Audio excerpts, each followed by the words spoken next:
No, listen, no excuses. I really don't care. Tell them no more holidays, all right? Just make it clear. Oh, sorry. Hi, guys. Welcome to tonight's edition of Hotline Live. Caught me by surprise there. Listen, I might be sitting abandoned in this studio on my own as usual, or certainly as it has been for the last wee while. But that doesn't mean we've not got a packed show in front of us tonight. Loads to talk about after Celtic's Battle of Britain defeat at Aston Villa last night. I'll be catching up with Craig Swan, who was there earlier. I'll be joining Scott McDermott and Andy Newport live in a minute from Ibrox to talk about the Rangers USG game tonight in the final round of the Europa League ties. And there was also some pretty big news for both halves of the old firm in terms of targets for the January transfer from our transfer guru, Scott Burns, who will join us at the end of the show. So loads to get on with, loads to discuss. Let's go straight to Ibrox right now, where Andy Newport and Scott McDermott are in situ. Lads, how you doing? I was nearly getting the tissues out for you there, Jacko. Nearly greeting here. I'm feeling sorry for myself, Scott. You've all abandoned me. That wee Daniel Cock can forget about his next holiday. That's getting cancelled. He's got a lot to answer for. He's got a lot to answer for. Listen, boys, I'm going to start off on a serious note at the top of the show.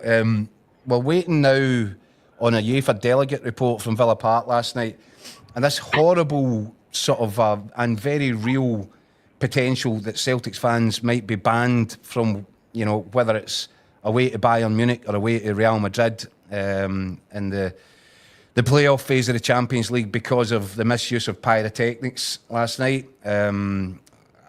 There was a smoke bomb which landed on the pitch. There was some more fireworks went off in the away end. And I'm kind of my wit's end with it, because if some entitled, selfish simpletons could spoil what would be an incredible occasion for thousands of Celtic fans, it almost beggars belief. And yet they've known since Dortmund away that they had this potential kind of one match suspended sentence hanging over them. I'm struggling to believe it. Nah, you've hit the nail on the head, Jacko. I mean, they've known all along that a suspended punishment that they got for UEFA. Well, they knew one more misdemeanor, and it was, there was every chance it was going to mean a ban for the next away game. And as you say, I mean, just seems so ludicrous that now you get yourself, the club gets themselves into a position, with a knockout phase of the Champions League. They get handed an absolute plum draw last night. Real Madrid or Bayern Munich, a trip to the Bernabeu or the Allianz for these supporters, and yet it's probably going to be taken away from them. It's just, if you're one of the punters that just go to enjoy you'd be mad. Game, I mean, you'd be absolutely livid. But listen, these people, they don't seem to heed any warnings. I mean, how many fines? And it's worse than that, Scotty. It's worse than not heeding the warnings. They know what the warnings are. They know fine well what the ramifications are likely to be. They don't care. They just do it anyway. It's just mental. I think you've got to feel for the players as well. I mean, like going to, the Allianz, going to the Bernabeu is tough enough at the best of times without having to go there without any punters giving you their backing. So, I mean, as you say, it's a trip for a lifetime sort of stuff. I know they've obviously been to both grounds in fairly recent history, but that's all well saying that if you've been one of the guys that have managed to go. If you've not, if this is going to be your first European trip away with your team, then I mean you're going to be absolutely furious. And as you say, something so needless. I mean, it's just like, I mean, I just see. I think we all like to see the colour and things like that at times, but not when you're on a yellow card. I mean, they've known that they're under threat of this, and for it to happen like that, in a game they go and lose. I mean, what was the point? It was a fairly dead rubber. They were never going to obviously qualify for the top 8. I mean, it was just, for me, it's just so senseless. And as you say, if this is your chance to go to the Bernabeu and see your team play, or you're going to be absolutely spewing, aren't you? It's just it's unbelievable. The thing that concerns me the most about it was there was a precedent set last season. Funnily enough, ironically, Bayern Munich's fans, they were banned from last season's quarter-final at the Emirates after fireworks were thrown onto the pitch during the 3-0 last 16 win over Lazio. So UEFA, it's not as if they're full of empty threats here. They've thrown the hammer down. previously, and they've thrown it down to clubs like Bayern Munich. And I think Celtic are in the danger of being regarded as serial offenders in this one. And this is the thing with the way that UEFA dish out their punishments, is that there's plenty of warnings. I mean, you get a couple of ticking offs, then it's a gradated process before they get to the point of, banning supporters. So this is something that's been building for a while, and now if it does go through, then Celtic fans can have no complaints because they've been told time and time again to cut it out. So the guy's responsible for this. So yeah. I mean, I just think for your general ordinary punter who just likes to go and follow their team, have a few beers, see some sights. Shame. I feel for them. They're the ones that are really missing out, obviously. Right, well, listen, guys, I'll come back to you in a couple of minutes. I caught up with Craig Swan earlier on today. Now, as you guys will know, Craig Swan very rarely pops up where you expect Craig Swan to pop up. But he was at Villa Park last night, and I managed to track him down to an unusual location, let's put it, to get a chat about the action on the field last night, which, by the way, was just a tremendous game of football. So let's catch up with what Swanee had to say. Now, Craig Swan, there are some things that we need to discuss. First of all, you said to expect KG from the Battle of Britain. KG ain't what we got there, mate. But I'll come back to that in a second. You need to explain to me why you are exactly where you are right now. We're on the backdrop.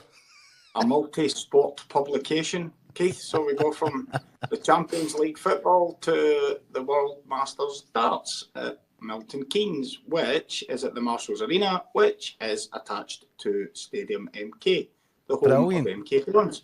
So we've kept a bit of a football feel, but we're very changeable. We can switch, no problem. And I tell you what you've managed to do. You've managed to provide the perfect backdrop, Swanee. That looks magic. Right, so you've just basically hot-tailed it down from Birmingham down to Milton Keynes for the old on the Ockies. Swanee, what about that game last night? Different class. Yeah, my prediction for KG lasted all of about 3-4 minutes. It wasn't even. It was 2-0. It was 2-0 by 3 or 4 minutes. It was just a fantastic watch. You literally you couldn't take your eyes off it, and it was such a seesaw event and such a seesaw affair. The first 15-20 minutes, Aston Villa got their 2 goals. You could fear in the worst for Celtic. Jacob Ramsey's hit the post. Ollie Watkins had a chance to make it 3-0. Alistair Johnson's kicked it off the line. And then somehow you're sitting at half-time and it's 2-2. Celtic have carved and scored 2 cracking goals. I mean, it was just epic stuff. It was fabulous. Mental. It was really great to watch. Brilliant. You mentioned him there, Alistair Johnson. I think he deserves a special mention. Some Celtic fans seem to me, for some strange reason, not to be so convinced by him. That clearance off the line was classic Alistair Johnson, just not giving up. There was one in the second half where he's read a cutback, and it's a certain goal for Villa. I think it was going to Ollie Watkins again, and he just stepped out and he played it out from the 6-yard box. But it was the reading of it. I think he had a great game. I think Big Trusty, I was worried about him up against Ollie Watkins. I thought he looked a little bit shaky at the start of the game, understandably. But he came on to some game, didn't he? That ended up a gargantuan tussle between the pair of them. Brilliant to watch. But there was just these jewels all over the park. It was such an enjoyable game to watch. What was the atmosphere like? Fabulous. Really, I think that's the first time I've ever seen a gigantic 200-foot mural of Ozzy Osbourne. It was impressive. Big Aston Villa fan, obviously, and they had the Black Sabbath music going as well as they came out for the second half. Listen, you spoke about a couple of Celtic players there. I thought there was a few Celtic players who grew into the game because it was a really bad start. I mean, we all saw the start. They looked a bit shell-shocked by it all. But I thought individuals such as Rio Atati really grew into the game. Yeah. After being sort of looking totally getting out muscled and shoved around in the first 15-20 minutes, he got to the pace of the game. And obviously we've got to speak about Adam Ida, I'm sure, has to fill some big striking boots in Kyogo for the Hashi, and he came up with 2 goals in the big stage. I mean, that's 3 goals now. And listen, my arithmetic might not be great, but is that not the same as what Kyogo scored in 3 seasons at Celtic? Are we giving him that goal against Young Boys? No, but he got one against Slovan Bratislava and 2 last night. That's 3. Of course he did. Sorry, but I think the same as Kyogo. I think over these 3 seasons, unless I got that wrong. The reason that one's fresh in my mind, Swanee, is that talking about Adam Idah going into that game, kind of making the point, the old cliche, just needs one to fly in off his backside. And I've said before, I think he's quite a streaky striker. I think when his confidence is up, it comes naturally. I think what's important to mention is, by the way, I know it's close in. Both of these finishes in very different ways were outstanding. Outstanding takes. And that speaks to me of a striker who was flying in confidence by that point.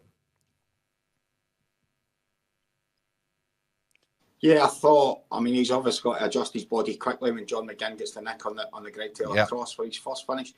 I just loved the movement for his second finish. When Hatate got in, he sort of makes that duck and run in the back of the centre back that Kyogo's made his trademark.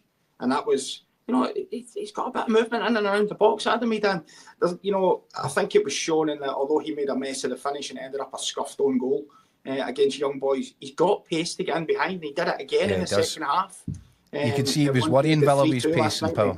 He really should have. I don't think he saw it. Well, he clearly didn't see it. I think there was a square ball across the box for Palmer, which if he'd have spotted it could have been 3-3. He had a go near post, but again, he had the pace to get in behind, and I think he's shown he's got that. I just think there was one or two occasions earlier in the game. It's maybe just game time. It's very difficult to compare anybody's movement with Kyogo. And I mean, that's just unfair on anybody. Yeah, because nobody moves like Kyogo moves. Occasions when Greg Taylor's kind of looking for a pass and he's getting run up a blind alley and he wants, come short for me or spin off and go long for me, go a channel, and he kind of didn't do anything and Greg Taylor ends up getting caught and it looks like his fault. Yeah. I think he just needs to get a wee bit more into that in his game, mixing up a wee bit. But there's certainly signs there that he can. Listen, I don't think for a second that Celtic won't buy another striker, and I don't think they can afford not to. Of course. You can't just depend on Adam Idah. Bringing Daniel Cummings off the bench last night. I mean, that's not a long-term. Sorry, not a short-term solution. Obviously, Daniel. Was that not a little sign to the board, Swanee, from a manager that knows exactly how to let these little signs go from the dugout to the director's box? Yeah, and Dane Murray coming onto the pitch ahead of Mike Narowski. Yeah, I think it's things like that. They just. I mean, I don't know whether it's a message or not, but it's a clear sign that Celtic still need to do some strengthening before this transfer window's closed. See, I'm just going to come back to the second finish from Adam Idah, Swanee, because obviously when you're there, you're at the stadium, it's happening in real time. I don't know if you actually got to watch the slow motions, but see as he's coming onto that ball, he knows he's got to lift it. And I just thought it was a terrific. See to find the roof of the nets because it would have been very easy just to put your foot through that panic, just hit the target. Keeper saving it. He had to lift it in a split second to do that. I thought that was so composed. Really, that's the sort of finish that makes me think. First one's brilliant because the improvisation. Second one's brilliant because that's a guy that's thinking. It's funny, Keith, because the press box in Villa Park, as you'll know, probably haven't been there. Mm-hmm. It's quite low down. And it's more near the goal at the other end. Yeah. So when Mida struck that, I actually thought he'd hit over the bar. It was one of them I thought he'd skied it. Until it caught the top of the net because it was just a bad angle for us to see it. But no, I think it was, and I do agree with you. I think you can call it streaky, you can call it confidence, you can call it whatever you like, but I suspect he is the type of boy who might go on a run now. I think you saw that in the second half of last season when he got his tail up and he got his confidence up. And the thing is, there was a situation at one point in the first half where he was easily brushed aside, and you're thinking, come on, you've got to be stronger than that, you've got to be better than that. It got to 2-2. I think it was first half stoppage time, and he was 70-30 against for a ball that was chipped down the right-hand channel, and he muscled the centre half, bullied him, and then won a throw-in. You're thinking, that's what you should be doing. Yeah. It was like watching Mr. Dembele again. Yeah. Talking of which, by the way, John McGinn did what John McGinn does, doesn't he, for Villa? I think it was the third goal. Arnie Engels just got done by John McGinn there, didn't he? By the way, he'll not be the first, not be the last. But Arnie Engels, I thought, had a great game. But that was that was just a bit of class for John McGinn, wasn't it? No wonder they love him down there. Just rolled him and spun him away. Yeah, he's so popular. Yeah, and the Aston Villa fans took great delight in letting the Celtic fans know that they had John McGinn by singing it constantly. It was funny though, when John came on, it was almost like he was trying too hard, and then he's got that touch for Idah to score, and he's like, oh, And then I thought at one stage he was going to take the penalty. He seemed to have the ball in his hands, and then Grabbed it. I don't know if he changed his mind or whether he was just holding the ball for Ollie Watkins. But to be fair, he'd probably been as well, hadn't he? Given the fact Ollie Watkins managed to slip over his only real mistake of the night. He was incredible again on the fair, slow motion. Fair play to him. Given we walked, sorry break in. Fair play to Watkins, given the fact when we walked into the stadium last night, we were met with the news that Arsenal had literally just bid 72 million for it. Like on the eve of the game. I mean, I don't know if that was some sort of revenge against Unai Emery for his time at Arsenal, but that was dreadful timing. But you have to say, fair play to him. It didn't look as though it affected him. It was just another dramatic twist in a game that had just about everything, Swanee. And the duel that Ollie Watkins then goes on to have with Trusty and all that, just brilliant. There are occasions where I'm very envious not to be in particular matches. That's one of them, Swanee. But thank you for joining us and enjoy the darts. No problem. What's your fancy dress for tonight? I'm wearing it. Going to go as a Swan Vesta?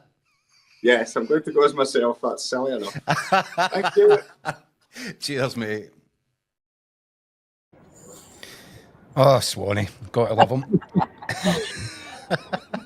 It was a great game, wasn't it? It was a cracking game of football. I loved it. It was really good. I did call it last night, Jack. I said Celtic would score, but Villa would win, and kind of panned out the way I thought it would. Pretty open. You know, didn't envisage the start for Villa and then Celtic coming back so strongly. But I probably in the end up, Villa just a level above Celtic, if we're being honest. But the key thing was going down there, being in the game, competing. That's quite similar to what Rangers did at Old Trafford against Man United. I don't think either Old Firm club disgraced themselves up against Premier League opposition. So, but that one last night, that kicked off the way we were hoping it might. The kind of Battle of Britain thing, the atmosphere, the intensity. It just went off like, I was going to say went off like a rocket, but that's probably not the best pun to use. Look at this, guys. We've actually got a Villa fan contacted us watching live on Facebook. David King. It couldn't be, could it? Anyway, he says Celts played decent. Well, that's damned by faint praise, but I think if Villa fans are getting in touch with the show to say that Celtic played decent, it's a backhanded compliment, and that Celtic gave them a proper game. I think you've got to give them credit as well, because at 4 minutes in, you're thinking, I think a lot of Celtic fans, probably a lot of Rangers fans here too, would have been thinking, oh, this is a Dortmund repeat. And I think that's what you've got to give Celtic a bit of credit, is that they managed to clear their thoughts and they didn't panic and just go into head-on fire mode like they did that night at the Westfalen. They dug in, held their nerve for a few minutes, and then started playing their game again, and obviously get their rewards and get themselves back into it. And at that point, at half-time, they fully merited to be drawn. So, I think that shows the growth in that team, is that they're learning at this stage. Even if you have a dodgy spell, what you can't do is just collapse and let the floodgates to open. You have to keep your heads, and obviously they very nearly got themselves a result sort of getting into the last sort of 20-25 minutes. I thought it kind of disappointing. The only slight disappointment for me, Jacko, from a Celtic point of view, was after getting back to 2 each, I thought they had Villa rattled at that point, and it's almost like if the first half had kept going, Celtic looked more likely to score a third. So, but at half time, getting in at the break, it just felt as if it was almost a feeling for Celtic. Well, we've kind of done our job, but we've got back in it, so we'll go out and maybe just kind of sit in a wee bit again. And I didn't think. I thought Villa at the start of the second half might have just been there for the taking if Celtic had played with the kind of same intensity as they finished the first. But they didn't quite get back up to those levels. Another disappointing thing, I don't know what you boys thought, but I thought the penalty was harsh. Honestly, I thought the penalty was soft. I think it was a penalty at all, to be honest, Frank. It really killed. He has come in from the wrong side, but, there's really not much in it, is there? Nah, that's soft, honestly. I mean, you knew, once he gives it, in the Champions League, it's not going to get overturned. There seems to be a kind of different bar at that level, but it was a killer goal for Celtic. As I say, I just think the second half, I think Brendan Rodgers touched on it after the game. I think he was a wee bit frustrated the second half. Obviously, he's proud how well they played. But second half, I think he would have hoped for a wee bit better, because at that time, Villa looked as if you could get at them. They looked a wee bit rattled to me. Well, look, the good news is they don't have long to wait. It's tomorrow at lunchtime in Neon for the draw. Either Celtic or Man City versus either Real Madrid or Bayern Munich. I mean, look, we've mentioned the fact that Celtic fans might have to miss out on the away leg of that, which would just be criminal. But Might want to miss it. Listen, what's that? Might want to miss it, depending on how the first leg goes. I don't think so, Scott. Listen, this is why you enter European competitions. This is why Brendan Rodgers went to the club, and started talking about what he wanted to achieve and where he wanted to take Celtic. It's exactly this. It's a knockout, two-legged tie in the Champions League against, either way, one of the biggest clubs in the continent. It's mouth-watering stuff. Who would you pick? I think if you're looking at somehow trying to get a result, I think they would narrowly take Bayern Munich before Real Madrid. But either of these teams, I'm saying I thought Villa were just a wee bit of level above Celtic.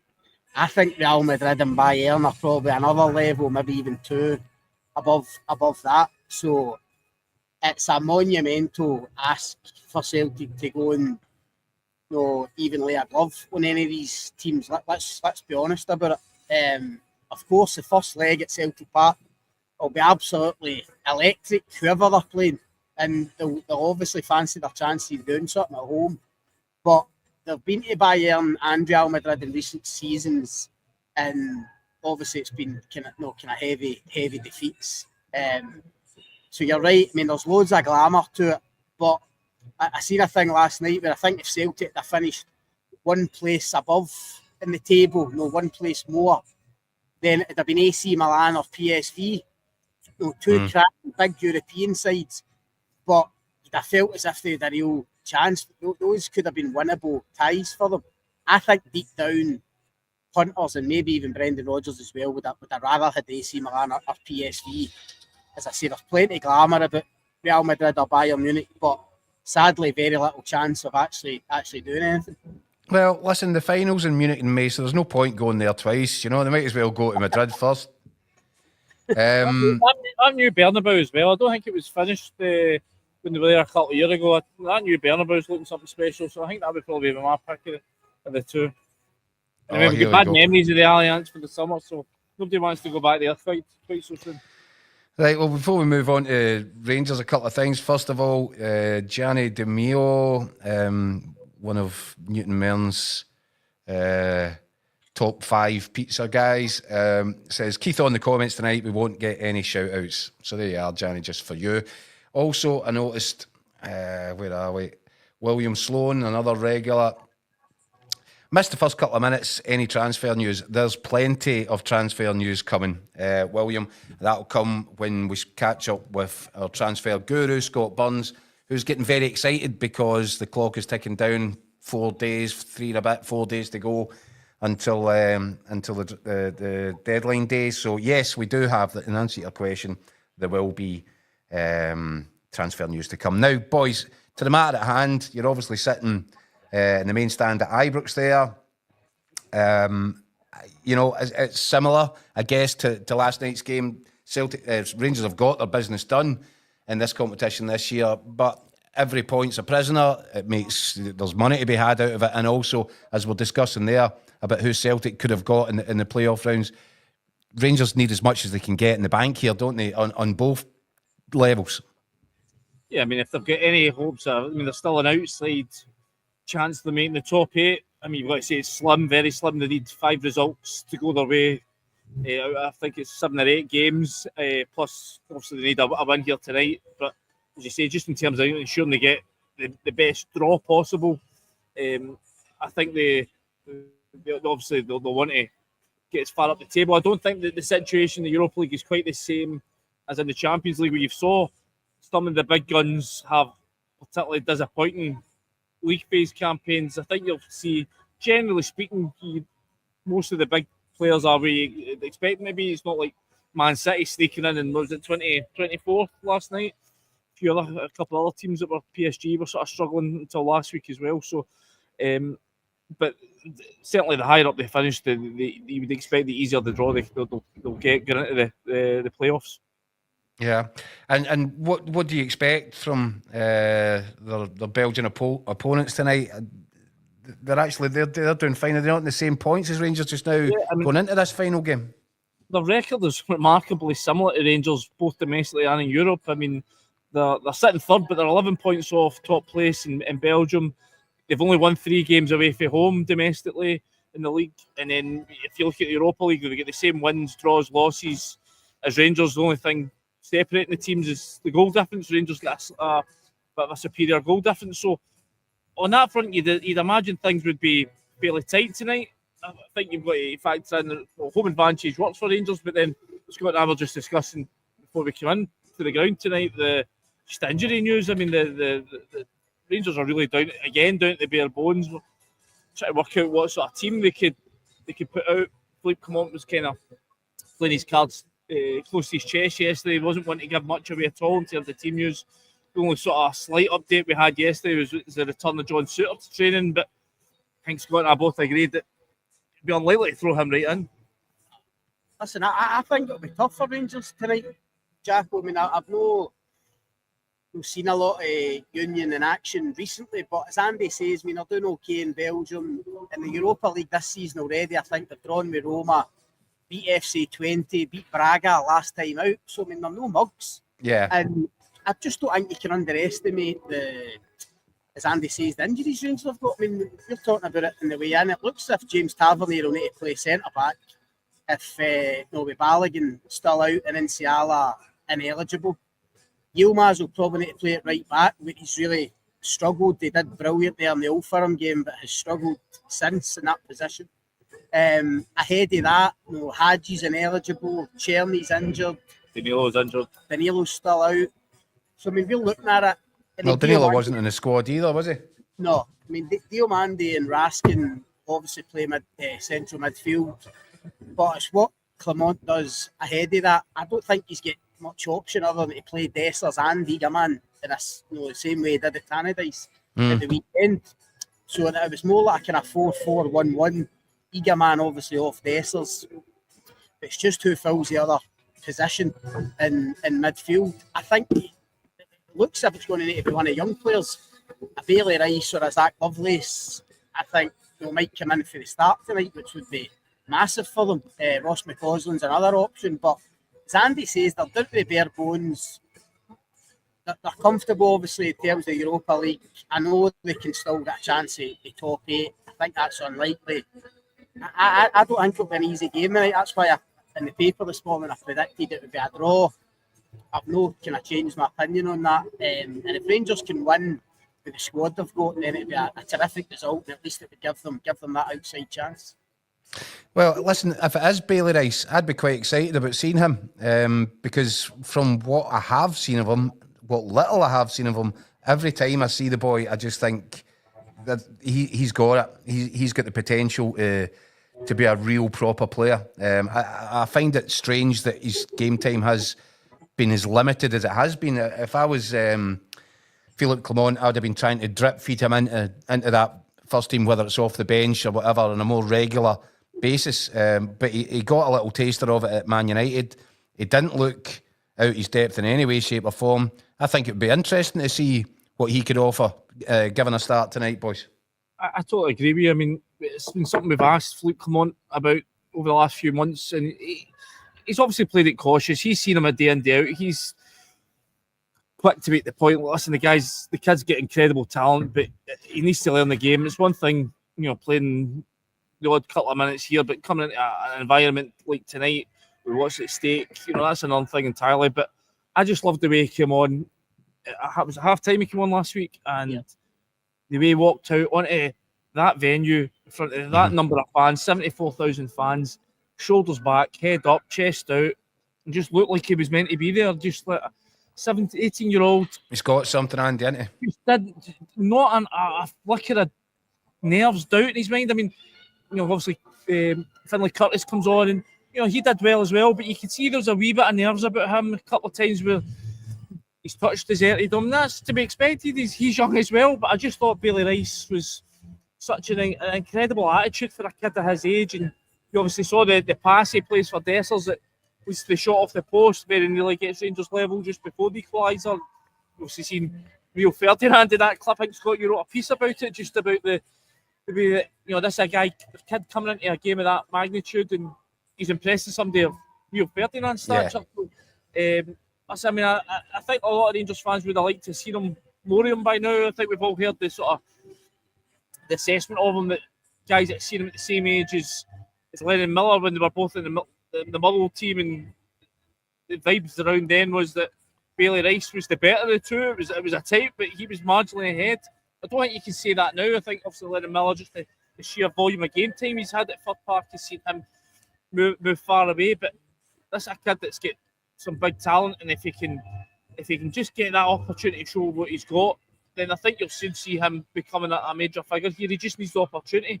That's the trouble with clubs like Rangers and Celtic, getting that opportunity when there's so much pressure, especially when everything that's been going on here this season. It's not easy for managers to throw these guys in. Luke Clement's been fighting for his own job. At that stage, perhaps his priority is not to blood the next generation, but I think for Rangers' sake, there's not been enough of these kids coming through. You've seen guys that have had their development stalled here, frankly. I think it's important for Rangers if they're going to start, being able to still pick up the best young Scottish talent, they have to show there's a pathway. And so I think it's important for the club as a whole that Bailey Rice gets that opportunity. As you say, like Bailey Rice and Lennon Miller were at the exact same level a few years ago. There's a reason why Lennon Miller's now a good few steps ahead of him. He's played games, played first team games. Yeah. Played competitive football in the Scottish Premiership, mate. It's not McCarthy, that's the perfect example, isn't it? These young boys, if they're good enough, they will develop and progress and get better. When they play with better players, they play at top level, and they get games and minutes under their belt. Bailey Rice hasn't had that. I agree with both of you. I think he should have played more by now, despite his age. What tonight might be an opportunity to go into a proper high-level game and show what he can do. If it's not for the start, then certainly coming on again for the bench. By the way, boys, got a brilliant comment for you here, which I'm sure you'll both appreciate. From Andrew Harris, love this show, best insight. I bet the hacks, though, when home time comes, think, oh, FFS, hotline now. He's not wrong, is he? He knows us very well. That name Gannon. Aye. Go Bridge. Yeah. So, listen, before we move on, a couple of things. First of all, I won't let Burnsy have all the transfer exclusives. Andy, you think there's something, or you can confirm a bit of movement at Ibrox tonight? Yeah, it's already been confirmed by the club. Obviously, we saw the pictures of Ravi Matondo cutting about in Hanover this morning. Yeah, so it was pretty obvious. It's done. I believe it is. It's obviously a loan to the end of the season. I believe there is an option, some kind of option included that would see that deal be made permanent in the summer.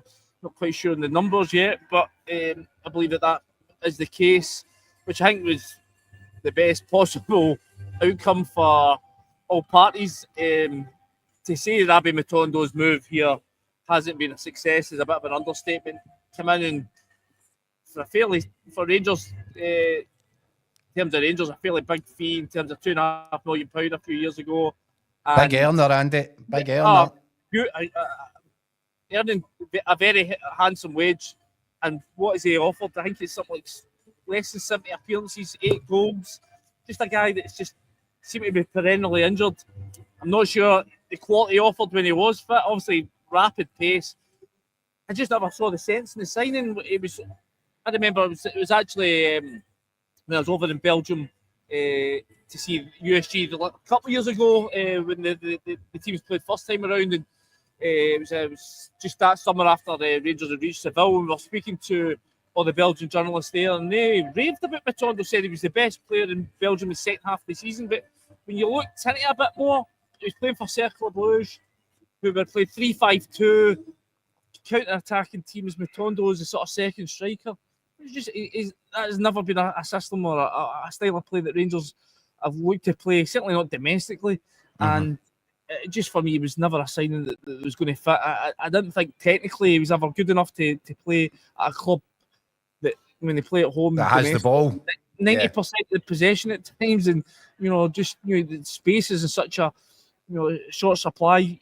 Yeah, he looked great when you could give him half a pitch to run into, but pretty much essentially that was it. So Welsh Michael O'Halloran. The fact that obviously Rangers are desperate to get guys who earn big and aren't contributing off the wage bill. So I think all concerned, it's best that he goes. So. That's the key thing here, Jack. All joking aside, the Rangers are finally starting to move on guys who are surplus to requirements, and we've known for quite a while that Rabbi Matondo and Kieran Dowell and the like,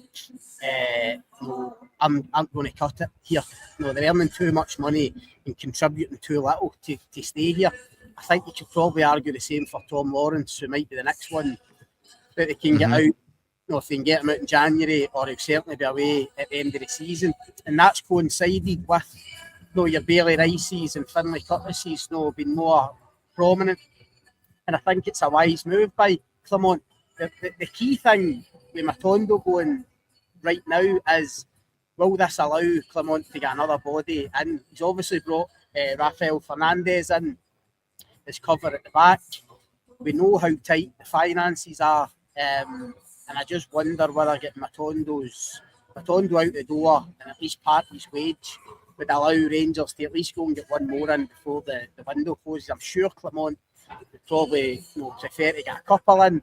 But as I say, I think it's so tight now with budgets. They've kind of set out their strategy in terms of how they want to go. They want to introduce these young players, as well as the ones that are already here, the ones we talk about. Most nights, Egaman and Jeffrey, the ones with real potential. But I'm sure he would want to Matondo out. I just wonder if that'll just allow them to get one more in before it shuts. I think the point is that for too long Rangers have been relying on guys that earning big wages to play the squad filler role. And that makes no financial sense. You need to hit, those are the roles that need to be filled by young players. So that one, that you can raise their value, and two, that you can keep the wage bill down. So I think they've finally got to the point now they go, right, let's get the guys that don't, Scott says, make a contribution. They need to go. That then opens up the door for your Bailey Rice's, your Curtis Finlay, your Finlay Curtis's, and the likes of that. And then you can at least then the money that you do have can be used to be pushed into your real main first team players, your frontline guys. That makes just so much more economic sense. So I'm still not entirely convinced you'll see that much done before one day. I just don't think you get the kind of value at this time of year that it's going to be worth their while. I think you might, unless it's maybe another. They obviously brought in Rafael Fernandez, that centre back position, which has been a big issue, has been addressed. Unless it's maybe another winger because of Oscar Cortez's ongoing injury issues. Well, there's another guy that sits in the periphery, taking a big wage and not doing much. I can just see them, sitting in their money this down, keep their powder dry for the summer. Right, boys, before we move on, let you go and let Scott Burns run us through what we can expect over the course of the final weekend of the transfer window. Last question, give us your score predictions from Ibrox. I'm going to stick with 1-1, Jacko. I think it'll be really tight. Well, Rangers are strong at home, obviously, but I just think the injuries will tell. They need to tell at some point. And I think Union will be decent. A draw. I can see it playing out a draw. I'll go for 1-1. I think I went 2-0 on the paper, so I think I'll stick by that. I just think both teams are fairly evenly matched. I just think the power of Ibrox is usually, I feel, a decisive factor in these nights in Rangers' favour, so I can just see them winning it. Yeah, I went 3-1 Rangers, but I'm kind of regretting that now that I've listened to you two, and I've maybe didn't think it through properly in terms of how bad the injury situation is, and the choices are so limited for Clement. But let's see. Anyway, boys, enjoy the night, and thanks very much for joining us once again. Cheers, Jacko. Cheers, Keith. Cheers, guys. Right, so now the one you've all been waiting for. There is some significant news to come from Scott Burns, our resident transfer guru, and I caught up with him earlier just to discuss the likely comings and goings before the window closes on Monday night. Fabrizio, how are we? I'm good. Yourself? Are you in the transfer bunker there? I am, but look almost as lonely as you in that studio. I know, I'm here. Listen, Daniel Cos deserted me. Wee Scotty McDermott's at Ibrox tonight. Imagine that. So here I am again, all on my Jack Jones. But do you know something, Bunsey? There's only, 3 and a bit days now till transfer deadline. So this becomes a very particularly interesting moment in time. What have you got for us now that the clock is racing down? I mean, I think that it hasn't really been a great window in terms of spending money this so far, is it? I mean, obviously for Celtic, right enough. I was waiting to say the headline one is obviously Celtic selling Kyogo and bringing in Jota, but if you look beyond that, Aberdeen have ironically been the biggest spenders, haven't they? I mean, so they've spent over like £1 million on a couple of players, but I do expect things to heat up probably across most clubs between now and the close of play on Monday. I mean, obviously the one we're all looking at just now is Celtic, you know what I mean? Yeah, Kieran Tierney. Kieran Tierney's one, you know what I mean? That's, as everyone knows, that pre-contract, as Brendan's told everyone, that pre-contract's done. It's now down to whether he comes, whether Celtic can get him from Arsenal in this window, or they have to wait until the summer. And the good news for Bunsey is that Zinchenko did look as if he might be out the door first, because Arsenal can obviously guarantee a huge fee for him. It seems to be cooling a little bit. Is that what you're hearing? Well, I mean, he was obviously he's been linked with a few clubs. I mean, Borussia Dortmund was one of them, Atletico Madrid, but the German press now seem to think that Borussia have cooled an interest in Zinchenko. So that one looks like, that obviously depends what's happened on the Spanish element, or if somebody else comes in last minute. But Inter Milan showing an interest now. Yeah, well, that's it, the Italian one as well. So a lot can still happen in the last few days, especially with these top players. I mean, with reputations, clubs will take a gamble. And so I think until KT, if he comes back to Celtic in this window, will be lastminute.com in the last few hours before Arsenal give him the go-ahead to go. So I think Celtic fans will have a late one if that's going to be the case. That's going to be a long, anxious weekend then. Yeah, because he's still involved with the Arsenal first team as well, you know what I mean? So, and I don't mean the Arsenal fans still treat him in high regard and don't want to lose him, you know what I mean? So, yeah, it's not as if anyone's about to get out the door apart from Brendan Rodgers. Yeah, but and maybe Arteta, who didn't seem to fancy him that much in the first place, weirdly. But that's not all that Celtic hope to achieve before the window shuts, Bunsey? No. Well, Brendan Rodgers, I mean, obviously the priority now is a replacement for Kyogo. Obviously got a decent transfer fee in from Rennes for the Japanese striker, and now the priority is trying to find a replacement for that. Brendan Rodgers is very much driving this. It's not Jay Lafer or the head of recruitment. Brendan's very much hands-on in this search. I mean, there are two or three names they've got on the list. The one that was probably the most public is the Bromby striker, Matthias Kvistgaarden. But that is going to be an expensive one. But saying that, getting strikers in any window is going to be expensive, but they're even more expensive in January. You know what I mean? What we're looking at, about 13 million quid for this kid? Yeah, well, the Danish sources tell me that they wouldn't sell for anything less than 15 million euros. So that's about 13 million, 12 and a half. So it's going to take all the Kyogo money and a bit more, you know what I mean? To get him. But in saying that, he's 22. He's a Danish under 21 international, you know what I mean? He's got a decent goal scoring in return. And it's a sort of Celtic signing, you know what I mean? Where you can get him, develop him, and then sell him on for the big fees, you know what I mean? But that's the good news. The good news from Celtic's point of view is that Adam Ida really put in a massive performance at Villa Park last night. So you know, even if it was a younger striker, 22, like this, you don't need to throw him right in and put the weight of the world on his shoulders, because Ida's proven last night at Villa Park that he's more than capable of carrying the weight and sharing the burden in terms of, you know, developing another striker and bringing him into the fold. Oh, definitely. I mean, Adam Ida, a lot of people, he did really well last season. Celtic paid the big bucks to eventually get him in this season. and probably there's been a lot of question marks against him, you know what I mean, because he hasn't scored as many goals, but on the biggest stage he produced, so that shows his quality, you know what I mean.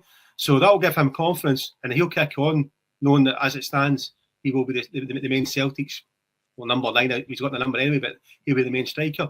But the other one I'm told is that Dyson Maeda, that Brendan maybe wants to play him more through the middle.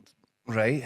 So that's another option, you know what I mean? With them bringing back Jota, he can play on the left, but I'm told that Brendan would be keen and also trying Maeda through the middle. So I think he tried that right at the start, didn't he, for a while? I think he's looking at that again. But that is also with bringing in another striker. Yeah. It's not as if he's going to move Maeda and not try and bring in another striker before the deadline.